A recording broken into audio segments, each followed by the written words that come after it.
പുതിയൊരു വീഡിയോയിലേക്ക് എല്ലാവർക്കും വീണ്ടും സ്വാഗതം. ഇന്നൊരു കുഞ്ഞു പാർട്ടി വ്ളോഗായിട്ടാണ് വന്നിരിക്കുന്നത്. കാസർഗോഡ് നിന്ന് കുറച്ച് പേര് വിരുന്ന് വന്നിട്ടുണ്ടായിരുന്നു. അവർക്ക് വേണ്ടി തയ്യാറാക്കിയിട്ടുള്ള ലഞ്ച് പ്രിപ്പറേഷനാണ് ഇന്നത്തെ വീഡിയോയിൽ. ഇത് ശനിയാഴ്ച എടുത്ത വീഡിയോ ആണ്. ശനിയാഴ്ച ഉച്ചക്കാണ് അവർ വിരുന്ന് വന്നത്. കാസർഗോഡ് ഇക്കാരുടെ ഫാമിലിയിൽ നിന്നുള്ള കുറച്ച് പേരാണ് വന്നത്. വെക്കേഷനൊക്കെ കഴിയാനായതുകൊണ്ട് ഒരു 1 ഡേ ട്രിപ്പിനായിട്ട് അവർ കണ്ണൂരേക്ക് വന്നതേനു. ഫാമിലിയിലെ എല്ലാ സ്ഥലത്തും പോയിട്ട് ഉച്ചയ്ക്ക് ലഞ്ചിനായിരുന്നു ഇവിടെ വന്നത്. അപ്പോൾ അവർക്ക് വേണ്ടി തയ്യാറാക്കിയിട്ടുള്ള ഒരു കുഞ്ഞു പാർട്ടി വ്ളോഗാണ്. അപ്പോൾ വീഡിയോ എല്ലാവരും സ്കിപ്പ് ചെയ്യാതെ കാണാം. ഇഷ്ടപ്പെടുകയാണെങ്കിൽ ഒന്ന് ലൈക്ക് ചെയ്ത് സപ്പോർട്ട് ചെയ്യണേ.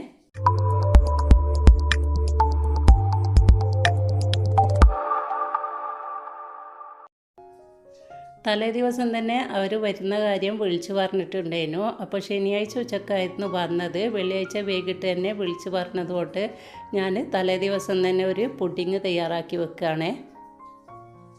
ഇളനീർ പുഡിങ്ങാണ് ഉണ്ടാക്കിയെടുക്കുന്നത്. ഇതിൻ്റെ വീഡിയോ ഡീറ്റെയിൽ ആയിട്ട് ഞാൻ ഇതിൽ ഉൾപ്പെടുത്തിയിട്ടില്ല. കാരണം ഇളനീർ പുഡിങ് ഉണ്ടാക്കുന്ന വീഡിയോ ഞാൻ ഓൾറെഡി ചെയ്തിട്ടുണ്ട്. അപ്പോൾ ലിങ്ക് ആവശ്യമുണ്ടെങ്കിൽ ഞാൻ ഡിസ്ക്രിപ്ഷൻ ബോക്സിൽ കൊടുക്കാം. വെറുതെ വീഡിയോയുടെ ലെങ്ത്ത് കൂട്ടണ്ടല്ലോ എന്ന് വിചാരിച്ച്. അപ്പോൾ 1/2 ലിറ്റർ പാലിനാണ് ഉണ്ടാക്കിയെടുക്കുന്നത്. 5 ഗ്രാം മാത്രമേ ചൈന ഗ്രാസ് എടുത്തിട്ടുള്ളൂ. പുഡിങ് നന്നായിട്ട് കട്ടിയായിട്ട് കിട്ടണമെന്നുണ്ടെങ്കിൽ 10 ഗ്രാം തന്നെ ചൈന ഗ്രാസ് എടുക്കണം. പക്ഷേ ഞാൻ 5 ഗ്രാം മാത്രമേ എടുത്തിട്ടുള്ളൂ. അപ്പോൾ പാല് തിളച്ചതിന് ശേഷം പഞ്ചസാര ഇട്ട് കൊടുത്തിട്ടുണ്ട്. കുറച്ച് മിൽക്ക് മെയ്ഡും ചേർത്തിട്ടുണ്ട്. അതിലേക്ക് നമ്മൾ മെൽറ്റ് ചെയ്ത് വെച്ചിരിക്കുന്ന ചൈന ഗ്രാസ് കൂടി ഒഴിച്ചു കൊടുത്തിട്ടുണ്ട്. ഇനി നന്നായിട്ട് തിളച്ച് വരുന്ന സമയത്ത് ഇളനീർ പൾപ്പ് കൂടി ഇട്ട് കൊടുത്തതിന് ശേഷം നമുക്ക് ചൂടോടുകൂടി തന്നെ പുഡിങ് ട്രേയിലിട്ട് ഒഴിച്ചു കൊടുക്കണം. അതിനുശേഷം നന്നായി ചൂട് തണുത്ത് കഴിഞ്ഞാലാണ് നമ്മൾ ഫ്രിഡ്ജിൽ വെച്ചിട്ട് സെറ്റ് ചെയ്തെടുക്കേണ്ടത്. അപ്പോൾ ഇതിൻ്റെ മുകളിലായിട്ട് നമ്മൾ ഡെസിക്കേറ്റഡ് കോക്കനട്ടോ അല്ലെങ്കിൽ ചെറീസോ അതൊക്കെ ഇട്ട് കൊടുക്കലുണ്ട്. അപ്പോൾ അതൊന്നും എൻ്റെ കയ്യിലില്ലായിരുന്നു. അതുകൊണ്ട് ഞാൻ കുറച്ച് ബദാം ഒന്ന് ക്രഷ് ചെയ്തിട്ട് മുകളിൽ ഇട്ട് കൊടുക്കുകയാണ് ചെയ്തത്. അപ്പോൾ ഇതിൻ്റെ ഡീറ്റെയിൽ ആയിട്ടുള്ള വീഡിയോ വേണമെങ്കിൽ ഞാൻ ലിങ്ക് ഡിസ്ക്രിപ്ഷൻ ബോക്സിൽ കൊടുക്കാം. ആവശ്യമുള്ളവരൊന്ന് കണ്ടു നോക്കിയാൽ മതിയേ.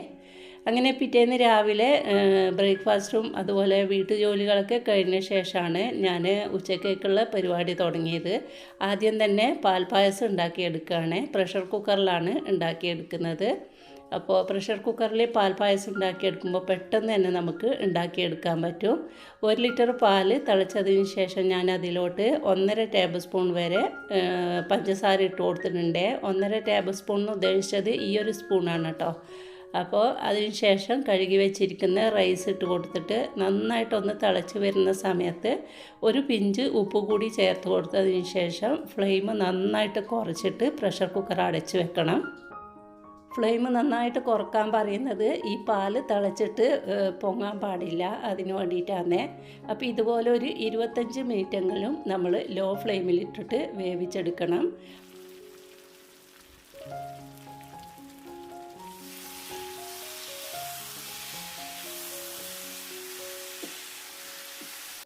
അതേസമയം തന്നെ മറ്റൊരടുപ്പിൽ ഞാൻ ചിക്കൻ റോസ്റ്റ് ഉണ്ടാക്കിയെടുക്കുന്നുണ്ട്.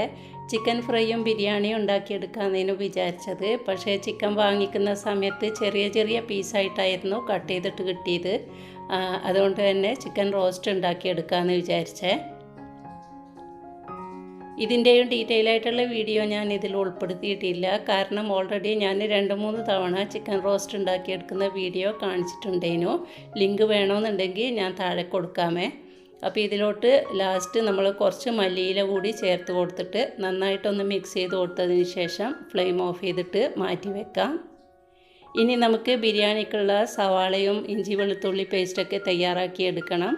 അപ്പോൾ ആദ്യം ഞാൻ സവാള കട്ട് ചെയ്ത് വെക്കുകയാണ്. അതിന് മുമ്പായിട്ട് ഇഞ്ചി വെളുത്തുള്ളിയൊക്കെ തൊലി കളഞ്ഞ് വെച്ചിട്ടുണ്ട്. ഇനി നമുക്കിത് മിക്സിയുടെ ജാറിലിട്ടിട്ട് ഒന്ന് ക്രഷ് ചെയ്തെടുക്കാം. ഞാനിവിടെ 2 തുടം വെളുത്തുള്ളിയും ഒരു 10 പച്ചമുളകും വലിയ കഷ്ണം ഇഞ്ചിയാണ് എടുത്തത്. 3ഉം കൂടി ഒരുമിച്ചിട്ട് ഇട്ടിട്ട് നമുക്കിതൊന്ന് ക്രഷ് ചെയ്തെടുത്തിട്ട് വരാം. ഇഞ്ചി വെളുത്തുള്ളിയൊക്കെ ഞാൻ തലേന്ന് രാത്രി തന്നെ തൊലി കളഞ്ഞിട്ട് വെച്ചിട്ടുണ്ടായിരുന്നു. എയർ ടൈറ്റ് ആയിട്ടുള്ള കണ്ടെയ്നറിൽ ഫ്രിഡ്ജിൽ വെക്കുകയാണെങ്കിൽ നമുക്ക് പെട്ടെന്ന് തന്നെ രാവിലെ അരച്ചെടുത്താൽ മതിയല്ലോ. അപ്പോൾ അത് ആദ്യം കട്ട് ചെയ്തെടുത്തിട്ട് വരാം. അതിനുശേഷം നമുക്ക് ബിരിയാണി ഉണ്ടാക്കാൻ തുടങ്ങാം.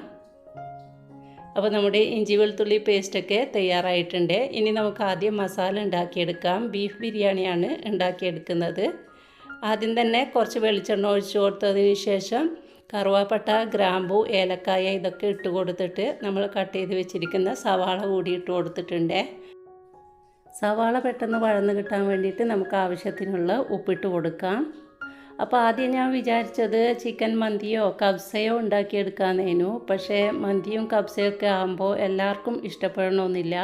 ചിലപ്പോൾ ആരെങ്കിലും കഴിക്കാത്തതുണ്ടെങ്കിലോ എന്ന് വിചാരിച്ച്, ബിരിയാണിയൊക്കെ ആകുമ്പോൾ എല്ലാവരും കഴിക്കുമല്ലോ, അതുകൊണ്ടാണ് ബീഫ് ബിരിയാണി തന്നെ ഉണ്ടാക്കിയെടുക്കാമെന്ന് വിചാരിച്ചത്. അപ്പോൾ സവാള ഏകദേശം വഴന്ന് വരുമ്പോൾ ഇഞ്ചി വെളുത്തുള്ളി പച്ചമുളക് ക്രഷ് ചെയ്തത് ഇട്ട് കൊടുത്തിട്ടുണ്ട്. കൂടെ തന്നെ തക്കാളി കൂടി ഇട്ട് കൊടുത്തിട്ടുണ്ട്. ഇനി നന്നായിട്ട് ഈ തക്കാളിയൊക്കെ ഒന്ന് സോഫ്റ്റായിട്ട് വരുന്ന സമയത്ത് നമുക്ക് കുറച്ച് പൊടികൾ ചേർത്ത് കൊടുക്കണം.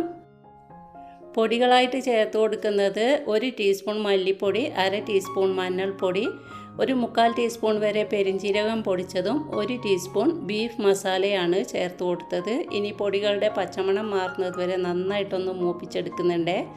ഇത് നന്നായിട്ടൊന്ന് മൂത്ത് നല്ലൊരു സ്മെല്ലൊക്കെ വരുന്ന സമയത്ത് നമുക്കിതിലോട്ട് കഴുകി വെച്ചിരിക്കുന്ന ബീഫ് ഇട്ട് കൊടുക്കാം. ഞാനിവിടെ 1.5 കിലോഗ്രാം ബീഫാണ് എടുത്തത്. എല്ലോട് കൂടിയിട്ടുള്ള ബീഫ് തന്നെയാണ് എടുത്തത് കേട്ടോ. ഇനി നന്നായിട്ട് ഇതൊന്ന് യോജിപ്പിച്ച് കൊടുക്കണം. ഒരു 2-3 മിനിറ്റ് നന്നായിട്ടൊന്ന് യോജിപ്പിച്ച് കൊടുത്തതിന് ശേഷം ഒരു പകുതി ചെറുനാരങ്ങയുടെ ജ്യൂസ് കൂടി ഒഴിച്ച് കൊടുക്കുന്നുണ്ട്. അതുപോലെ തന്നെ 2 തണ്ട് ഫ്രഷ് കറിവേപ്പില കൂടി ഇട്ട് കൊടുക്കുന്നുണ്ട്. ഇത് നേരത്തെ ഇടേണ്ടതായിരുന്നു, ഞാൻ മറന്നുപോയിട്ടാണ് കേട്ടോ. ഇനി നന്നായിട്ടൊന്ന് മിക്സ് ചെയ്ത് കൊടുത്തിട്ട് നമ്മുടെ ബീഫിൻ്റെ വേവിനനുസരിച്ചിട്ട് ഇതൊന്ന് കുക്ക് ചെയ്തെടുക്കണം. ഞാനിപ്പോൾ ഒരു 5 വിസിലാണ് വേവിച്ചെടുത്തത്. ഇനി നമുക്ക് ബിരിയാണിക്ക് സൈഡ് ഡിഷായിട്ട് കഴിക്കാൻ കുറച്ച് സലാഡ് ഉണ്ടാക്കിയെടുക്കണം. അതിനായിട്ട് ഞാൻ വെജിറ്റബിൾസ് കട്ട് ചെയ്യുന്ന വീഡിയോ ഒന്നും ഇതിൽ ഉൾപ്പെടുത്തിയിട്ടില്ല. ഇതിനായിട്ട് എടുത്തിരിക്കുന്നത് ക്യാബേജ്, ക്യാരറ്റ്, കുക്കുംബർ, അതുപോലെ തന്നെ സവാള, മല്ലിയില ഇതൊക്കെയാണ് ഇട്ട് കൊടുത്തത്. കൂടെ തന്നെ ഫ്രൂട്ട്സായിട്ട് ആപ്പിളും അനാറും ഇട്ട് കൊടുത്തിട്ടുണ്ട്. ഇനി നമുക്ക് ഉപ്പും കുരുമുളക് പൊടിയും ചെറുനാരങ്ങ ജ്യൂസും കൂടി ഒഴിച്ചു കൊടുക്കുന്നുണ്ട്. നമ്മൾ ബിരിയാണിയൊക്കെ ഉണ്ടാക്കുന്ന സമയത്ത് ഇതുപോലെ ഒരു സലാഡ് ഉണ്ടാക്കുന്നത് നല്ലതാണ്. ബിരിയാണിയൊക്കെ പെട്ടെന്ന് ദഹിക്കാൻ വേണ്ടിയിട്ട് വെജിറ്റബിൾസും ഫ്രൂട്ട്സൊക്കെ നല്ലതാണല്ലോ. അപ്പം ഞാൻ അധികവും ഇതുപോലെ സലാഡ് ഉണ്ടാക്കിയെടുക്കാറുണ്ട്. ഇനി നന്നായിട്ടൊന്ന് മിക്സ് ചെയ്ത് കൊടുത്തതിന് ശേഷം നമുക്ക് മാറ്റി വെക്കാം. ഇതേ സമയം അരമണിക്കൂറിന് ശേഷം നമ്മുടെ പാൽ പായസം ഇവിടെ റെഡി ആയിട്ടുണ്ടേനു. ഞാൻ കുക്കർ ഓപ്പൺ ചെയ്തിട്ടുണ്ട്. നമ്മളൊരു 25 മിനിറ്റ് വെച്ചിട്ട് ഫ്ലെയിം ഓഫ് ചെയ്തിട്ട് അതിൽ എയറൊക്കെ പോയതിന് ശേഷമാണ് ഓപ്പൺ ചെയ്യേണ്ടത്. അപ്പം ഇതുപോലെ നല്ല തിക്കായിട്ട് കിട്ടും കേട്ടോ. അപ്പം ഞാൻ ഇതിലോട്ട് ഒരു 1/2 ടീസ്പൂൺ വരെ ഏലക്കപ്പൊടി ചേർത്ത് കൊടുത്തിട്ടുണ്ട്. അതേപോലെ 1 ടേബിൾ സ്പൂൺ ഗീയും കൂടി ഇട്ട് കൊടുക്കുന്നുണ്ട്.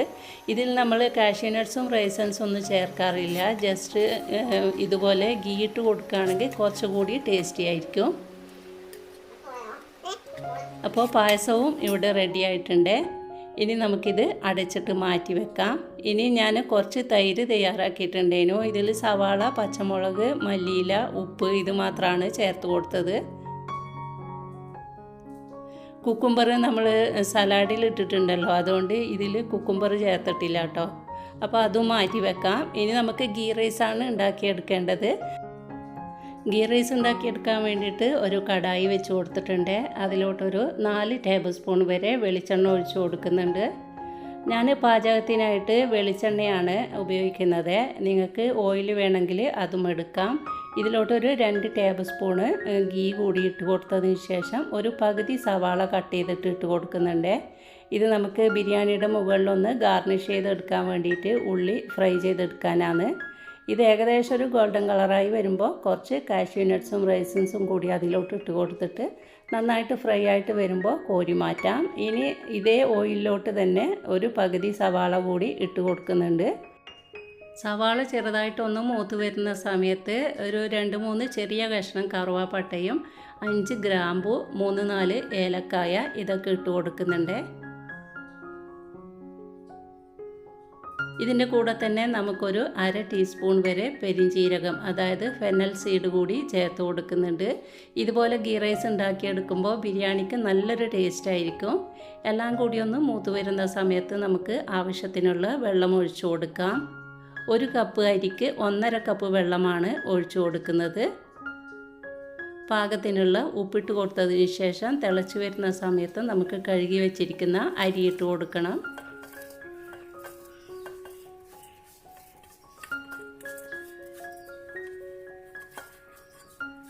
ഹൈ ഫ്ലെയിമിൽ വെച്ചിട്ട് തന്നെയാണ് നമ്മൾ അരി ഇട്ട് കൊടുക്കുന്നത്. നന്നായിട്ട് ഇത് തിളച്ച് വെള്ളമൊക്കെ ഒന്ന് ഡ്രൈ ആയിട്ട് വരുന്ന സമയത്ത് ഫ്ലെയിം നന്നായിട്ടൊന്ന് കുറച്ചിട്ട് കൊടുക്കണം. ഇതിലോട്ട് നമുക്കൊരു പകുതി ചെറുനാരങ്ങയുടെ ജ്യൂസ് കൂടി ഒഴിച്ചു കൊടുക്കാം. റൈസ് തമ്മിൽ ഒട്ടിപ്പിടിക്കാതിരിക്കാൻ വേണ്ടിയിട്ടാണ് ഇങ്ങനെ ചേർക്കുന്നത്. ഇപ്പം വെള്ളം ഏകദേശം ഡ്രൈ ആയിട്ട് വന്നിട്ടുണ്ട്. ഇനി നമുക്ക് ഫ്ലെയിം നന്നായിട്ട് കുറച്ചിട്ട് കൊടുത്തതിന് ശേഷം ഇത് അടച്ച് വെച്ചിട്ട് കുക്ക് ചെയ്യാം. അടച്ച് വെച്ച് കഴിഞ്ഞാൽ നമ്മളൊരു 2-3 തവണ തുറന്നിട്ട് മിക്സ് ചെയ്ത് കൊടുക്കണം. അങ്ങനെ ഒരു 10 മിനിറ്റിന് ശേഷം നമ്മുടെ റൈസും ഇവിടെ റെഡിയായിട്ട് വന്നിട്ടുണ്ട്. ഇനി നമുക്കിതൊന്ന് ദം ചെയ്തെടുക്കാം. ഞാൻ ഈ പാത്രത്തിൽ തന്നെയാണ് ദം ചെയ്തെടുക്കുന്നത്. അപ്പോൾ ഇതിൽ നിന്നും പകുതി റൈസ് ഞാൻ വേറൊരു പാത്രത്തിലോട്ട് മാറ്റിയിട്ടുണ്ട്. ഇനി ബാക്കിയുള്ള റൈസിൻ്റെ മുകളിലായിട്ട് കുറച്ച് മസാല ഇട്ട് കൊടുക്കുന്നുണ്ട്. ഈ മസാലയിലോട്ട് ഞാൻ മല്ലിയിലയും പുതിനയിലയൊക്കെ ചേർത്തിട്ടുണ്ടായിരുന്നു. അപ്പോൾ അതിൻ്റെ വീഡിയോ എടുക്കാൻ വിട്ടുപോയതാണ് കേട്ടോ. ഇനി ബാക്കിയുള്ള റൈസ് കൂടി മുകളിലോട്ട് ഇട്ട് കൊടുത്തതിന് ശേഷം ഫ്രൈ ചെയ്ത് വെച്ചിരിക്കുന്ന കാഷ്യൂ നട്ട്സും റൈസിൻസും സവാളയൊക്കെ ഉണ്ടല്ലോ, അതുകൂടി കുറച്ചിട്ട് കൊടുക്കുന്നുണ്ട്. എന്നിട്ട് കുറച്ചുകൂടി മസാല ഇട്ട് കൊടുക്കുക. ലാസ്റ്റ് നമ്മൾ ബാക്കിയുള്ള റൈസ് കൂടി ഇട്ട് കൊടുത്തിട്ട് മുകളിലൊന്ന് സവാളയും കാഷ്യൂ നട്ട്സൊക്കെ വെച്ചിട്ട് ഒന്ന് ഗാർണിഷ് ചെയ്ത് കൊടുക്കുക. കുറച്ച് മല്ലിയില കൂടി ഇട്ട് കൊടുത്തിട്ട് ഒരു 5 മിനിറ്റ് ലോ ഫ്ലെയിമിൽ വെച്ചിട്ട് ഇതൊന്ന് ആവി കയറ്റിയെടുക്കണം. അങ്ങനെ ഏകദേശം ഒരു 1:30 ആകുമ്പോഴേക്കും എൻ്റെ ഫുഡൊക്കെ റെഡി ആയിട്ടുണ്ട്. ഞാൻ കുറച്ച് പ്ലേറ്റും ഗ്ലാസ്സുകളൊക്കെ കഴുകി വെച്ചിട്ടുണ്ടായിരുന്നു. അവർ ഏകദേശം 2:30 മണി കഴിഞ്ഞപ്പോഴാണ് വന്നത്. ഫാമിലിയിൽ എല്ലാ സ്ഥലത്തും കയറി ഇറങ്ങിയിട്ട് വരണമല്ലോ. അപ്പോൾ ലാസ്റ്റാണ് എൻ്റെ അടുത്തേക്ക് വന്നത്. അപ്പോൾ വരുന്നതിനൊരു 15 മിനിറ്റ് മുന്നേ എന്നെ വിളിച്ചിട്ടുണ്ടായിരുന്നു വരുന്നുണ്ട് എന്ന് പറഞ്ഞിട്ട്. ആ ഒരു സമയത്ത് ഞാൻ ഫുഡൊക്കെ സെർവ് ചെയ്ത് വെക്കുകയാണ്. കാരണം 2:30 മണിയായില്ലേ, നന്നായിട്ട് വിശക്കുന്നുണ്ടാവുമെന്ന് വിചാരിച്ചിട്ട് എല്ലാം കൂടി സെർവ് ചെയ്ത് വെച്ചിട്ടുണ്ടായിരുന്നു. അപ്പോൾ നമുക്ക് വിരുന്നുകാരായിട്ട് ആരെങ്കിലും വരുന്നതെന്ന് പറയുമ്പോൾ ആ ഫുഡൊക്കെ ഉണ്ടാക്കി കഴിയുന്നത് വരെ ഒരു ടെൻഷനാണല്ലേ, എല്ലാവർക്കും ഉണ്ടാവുമെന്ന് വിചാരിക്കുന്നത്. എനിക്ക് അങ്ങനെയാണ് കേട്ടോ. ആരെങ്കിലും വരുന്നതെന്ന് പറഞ്ഞാൽ ആ ഒരു ഫുഡൊക്കെ തയ്യാറായി എല്ലാം സെറ്റാകുന്നത് വരെ എനിക്കൊരു ബേജാറാണ്. അവർ വരുമ്പോഴേക്കും ഫുഡൊക്കെ റെഡിയാവോ അല്ലെങ്കിൽ പാതി വഴിയിലായിപ്പോവോ എന്നൊക്കെ വിചാരിച്ചിട്ട് വല്ലാത്തൊരു ടെൻഷനായിരിക്കും കേട്ടോ. അപ്പോൾ ആദ്യം ഫുഡാണോ ഉണ്ടാക്കേണ്ടത്, അല്ല വീട് വൃത്തിയാക്കാണോ ചെയ്യേണ്ടത്, ഒന്നും മനസ്സിലാവില്ല. അങ്ങനത്തെ ഒരു ടെൻഷനാണ് എനിക്ക്. അപ്പോൾ അതെല്ലാ വീട്ടമ്മമാർക്കും ഉണ്ടാവും തന്നെയാണ് ഞാൻ വിചാരിക്കുന്നത്. അപ്പോൾ ഞാൻ ബിരിയാണിയുടെ കൂടെ കുറച്ച് പൊറോട്ട വാങ്ങിയിട്ടുണ്ടായിരുന്നു. രാവിലെ നമ്മൾ ഉണ്ടാക്കിയ ഗ്രീൻ പീസ് കറിയുണ്ട്. അപ്പോൾ അതിൻ്റെ കൂടെ സെർവ് ചെയ്യാമല്ലോ എന്ന് വിചാരിച്ചിട്ട് കുറച്ച് പൊറോട്ട വാങ്ങിയിട്ടുണ്ടായിരുന്നു. അതുപോലെ തന്നെ കുറച്ച് ഗോബി മഞ്ചൂരിയനും വാങ്ങിച്ചിട്ടുണ്ടായിരുന്നു. പൊറോട്ടയൊക്കെ നമുക്ക് ഉണ്ടാക്കാവുന്നതേ ഉള്ളൂ കേട്ടോ. പക്ഷേ ടൈമില്ലാത്തത് കാരണം ഞാൻ പുറത്തു നിന്ന് വാങ്ങിക്കാമെന്ന് ചെയ്തത്.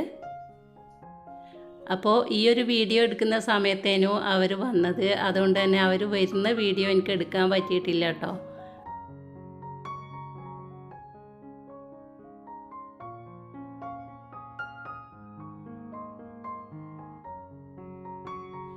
അങ്ങനെ അവരെത്തിയതിന് ശേഷം ഏകദേശം 3 മണിയാവാനായിട്ടുണ്ടായിരുന്നു. അപ്പോൾ ളുഹർ നിസ്കരിച്ചിട്ട് ഫുഡ് കഴിക്കാമെന്ന് പറഞ്ഞിട്ട് എല്ലാവരും ളുഹറൊക്കെ നിസ്കരിച്ചിട്ട് ഇനി ഫുഡ് കഴിക്കാൻ വേണ്ടി പോവാന്ന്.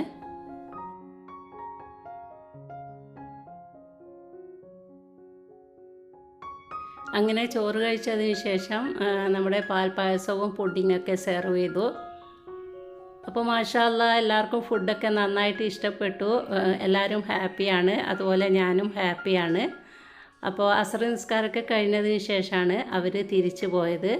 അപ്പോൾ ഇത്രയൊക്കെയാണ് ഇന്നത്തെ ഈ ഒരു പാർട്ടി വ്ളോഗിൽ ഉൾപ്പെടുത്തിയത്. വീഡിയോ ഞാനിവിടെ വൈൻഡപ്പ് ചെയ്യാണ്. നിങ്ങളുടെ അഭിപ്രായങ്ങളും നിർദ്ദേശങ്ങളും അറിയിക്കുക. വീഡിയോ ഇഷ്ടമായാൽ ലൈക്ക് ചെയ്യാനും സപ്പോർട്ട് ചെയ്യാനും മറക്കല്ലേ. പുതിയൊരു വീഡിയോയുമായിട്ട് കാണുന്നത് വരെ എല്ലാവർക്കും താങ്ക് യു.